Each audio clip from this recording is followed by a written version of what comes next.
Our next speaker definitely has a tendency of doing that. He was privileged and blessed enough to call Riky a friend, and they did a lot of really amazing things together. Some of things we probably know about, some things we don't, but he's here to share with us today. Ladies and gentlemen, please give it up for Black Coffee.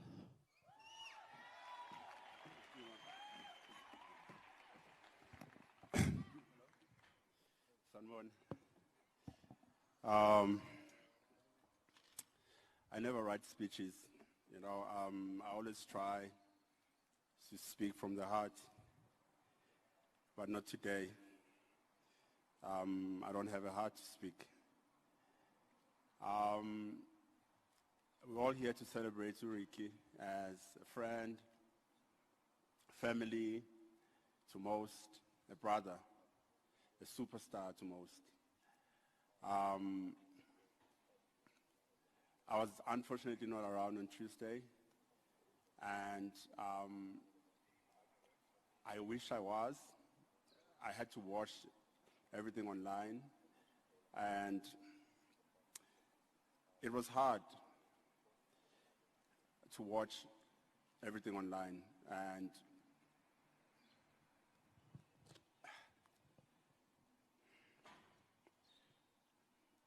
Riky was many things to a lot of us. I think we're going to see this today by just people coming and speaking about him in different forms and showing different sides of him. I just want to speak about something that didn't sit well with me. That is seeing Riky's last words on a newspaper.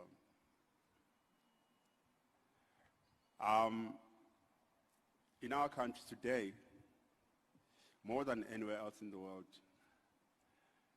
when you are an artist, you are expected to be perfect. Doesn't matter the background, it doesn't matter where you come from.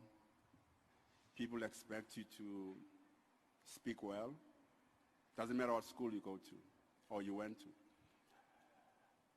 They expect you to be well put together. They expect you to dress well. They expect you to just have life figured out. And I'd say things gotten worse post-freedom, when most of us as black people started owning space. Things got worse. I think the energy changed even more. We started hating each other more. We started pulling each other down more. I mean, why was something as delicate and special as Riky's last words on a newspaper, written by a black man? Why are we embarrassing ourselves so much?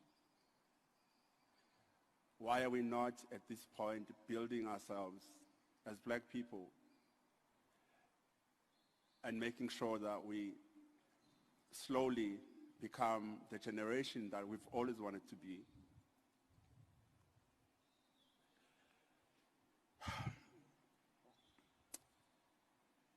Riky didn't deserve that. Riky was a beautiful human being.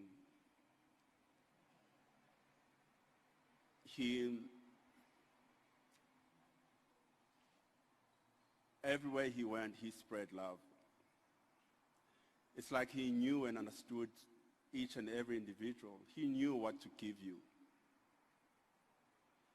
He knew what to say to you to leave you feel good. It doesn't matter who you are and where you're from.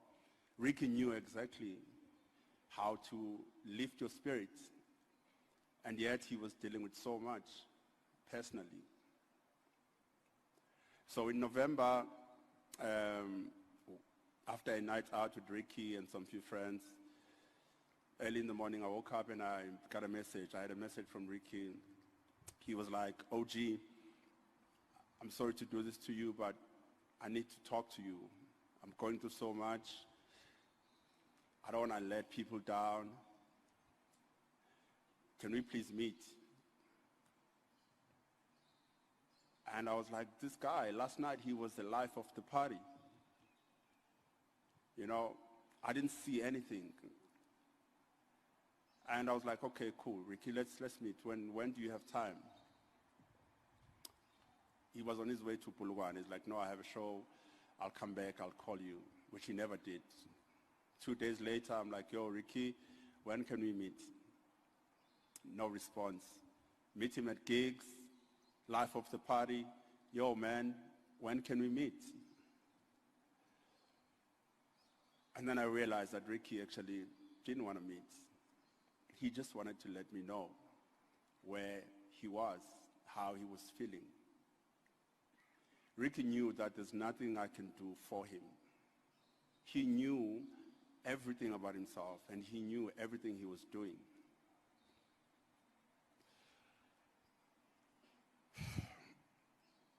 So last week, Wednesday,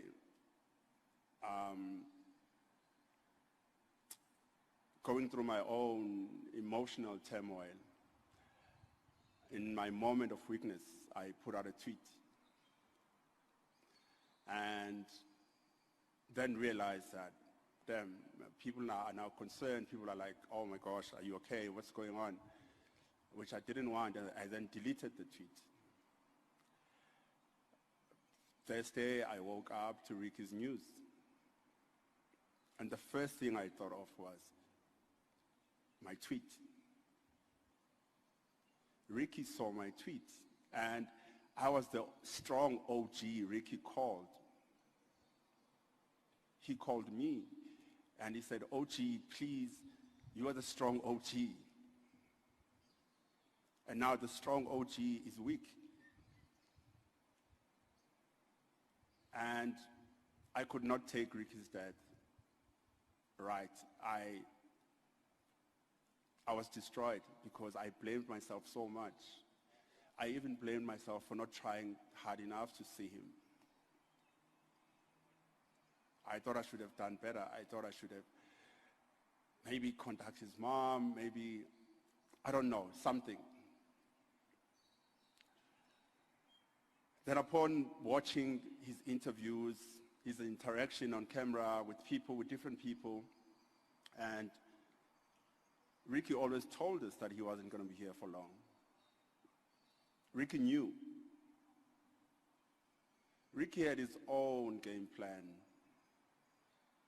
Riky was different. Riky was a special guy. You could see in how he walks in the room. You could see in the way he dressed. Riky was a style icon. Riky was my style icon. You know, when I want to put effort and dress up, and I'm kind of like scared to be the light in the room, and when I down dress, I always think, what would Riky do? Then I'm like, Riky would wear these green shoes. I wore these shoes for Riky. Riky knew he wasn't here for long. He knew exactly how we would bow out. He knew what songs to give us. He prepared everything. So what I want to say to you guys, his fans, to his family, to his friends, to his wife Bianca and the kids, to the family, Mama, I want to say Riky knew what he was doing, and his time came, and he left when he was supposed to leave. We must celebrate him because he left us with so much to celebrate. He left us with so much to build on. He's free now. This is not a loss. It's not a goodbye. We need to just celebrate him continuously because God always restores.